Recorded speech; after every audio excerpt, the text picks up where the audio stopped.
Hey Link. I just realized how amazing it is that the Mario franchise has so many sub-series that not a single one of them is bad. You see, I just ignore the existence of every game in the series that doesn't end in 6.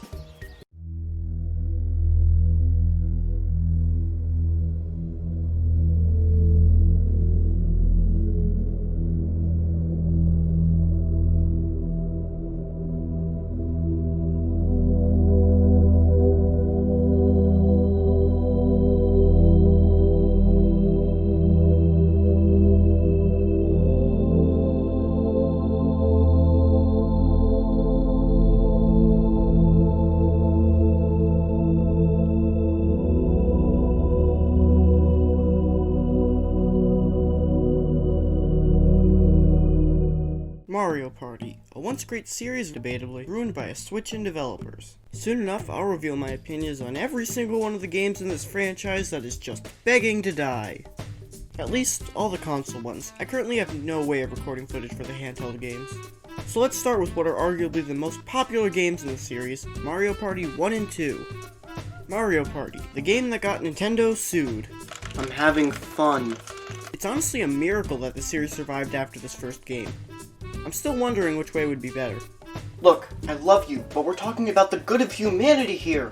The game starts with an introduction to the game's 6-character roster of the franchise's greatest characters and also Peach and Yoshi. They're all arguing over who the true superstar of the Mario universe is.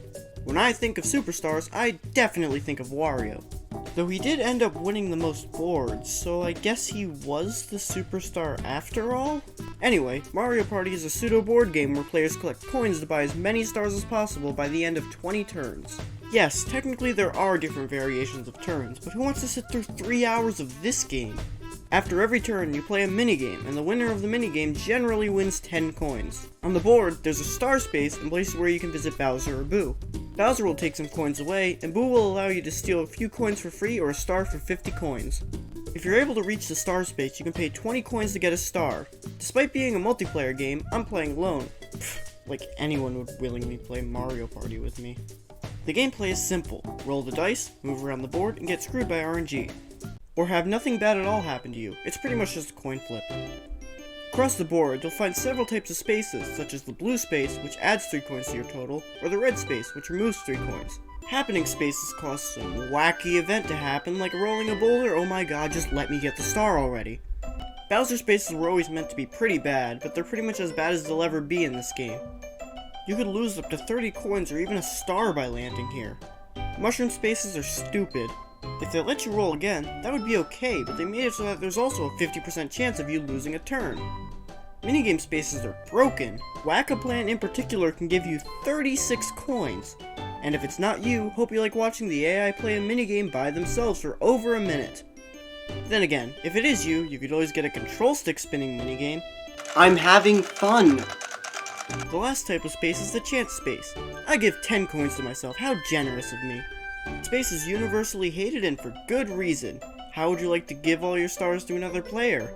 That's completely fair and won't cause fighting between players. But a fun party game has to be a game with good boards. Mario Party is neither of those.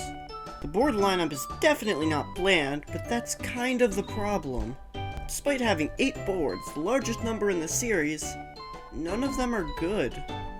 The boards for Donkey Kong, Peach, and Bowser are all alright, but they all have their fair share of problems that keep them from being really fun. The other 5 are just so gimmicky to the point that they aren't fun. Like Yoshi Tropical Island and Wario's Battle Canyon, which are probably the 2 worst boards in the entire series. One has the Star and Bowser switching places every 12 seconds, and the other just randomly puts you on some part of the map with no player input. I will say though, the cutscene at the end involving the winner solving the problem of the board and the loser getting killed are pretty charming. If you're wondering what my ranking of the boards are for some reason, here they are on the side of the screen. I will not be ranking the minigames like this. That's our transition into the minigames. I'm having fun! Even ignoring the blister-creating ones, Mario Party's minigame lineup is pretty bad. There are 4 types of minigames: free-for-all, 1 vs 3, 2 vs 2, and 1 player. Some free-for-all minigames make you team up with the other players. That's really weird.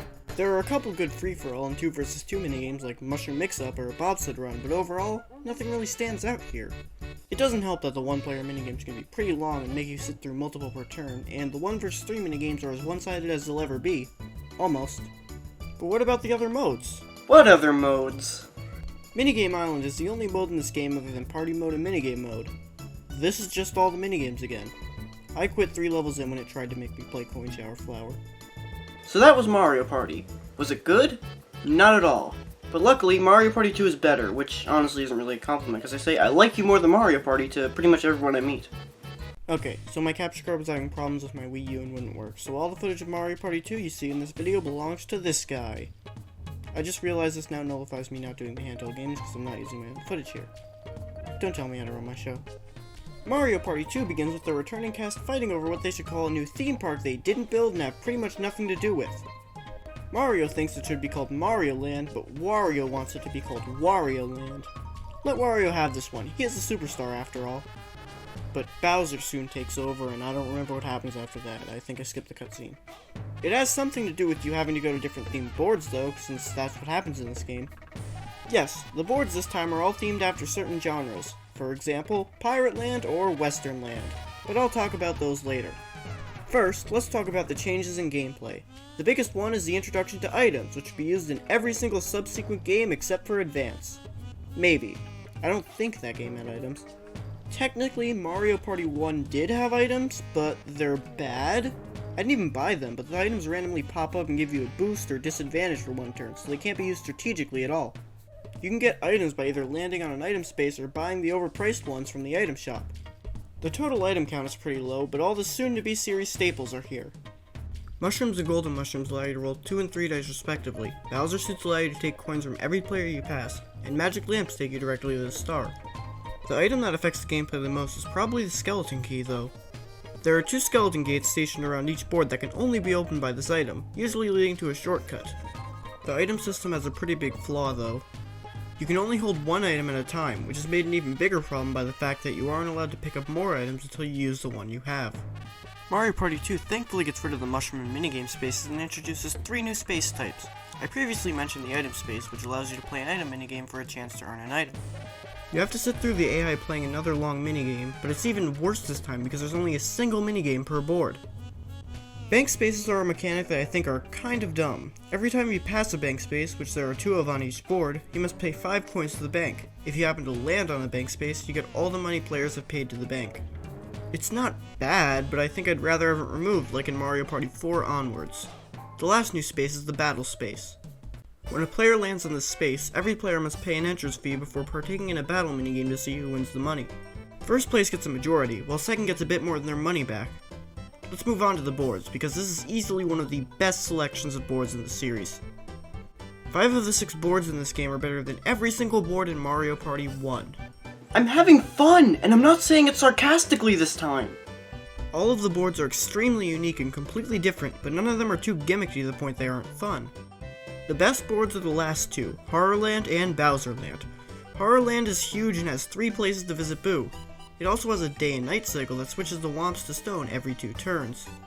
Bowserland is fun because of how different it is. The main gimmick of this board is item shops now force you to buy an item and banks give you money instead of taking it away. If you land on the bank space, you have to pay all the coins that are given away. This doesn't affect the gameplay at all, but I adore the fact that everyone wears a costume depending on which board you pick. Look at Wario, he's a pirate! Mario Party 2 is the only game in the series other than one that keeps the ending cutscenes, which is a real shame. But this time, it shows the winner defeating Bowser. The loser doesn't die this time, but I guess that makes you feel a little better about taking 4th place. Board ranking. Minigames. Unsurprisingly, the minigames are much better than in Mario Party 1.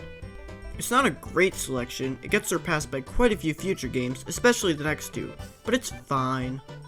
There are a few great ones in there, but unfortunately many of the minigames are either reused or repurposed from Mario Party 1. They're the good ones, of course, but still, the game has 65 minigames with 21 being reused. Mario Party 2 is the game with the least amount of new minigames excluding Advance in the top 100. But honestly that doesn't matter if you just don't play 1, which I highly recommend.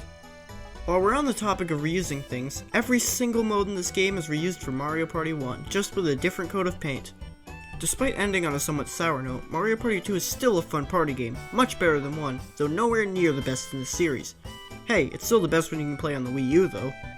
Mario Party and Mario Party 2 can be fun party games, especially 2, but the thing is, I like these better. Oh, and one more thing before I end the video. Luigi and Wario have different voice actors in this game. Wario's in particular is hilarious, so I'll end this video with Wario's most famous line from these games. Oh, I admit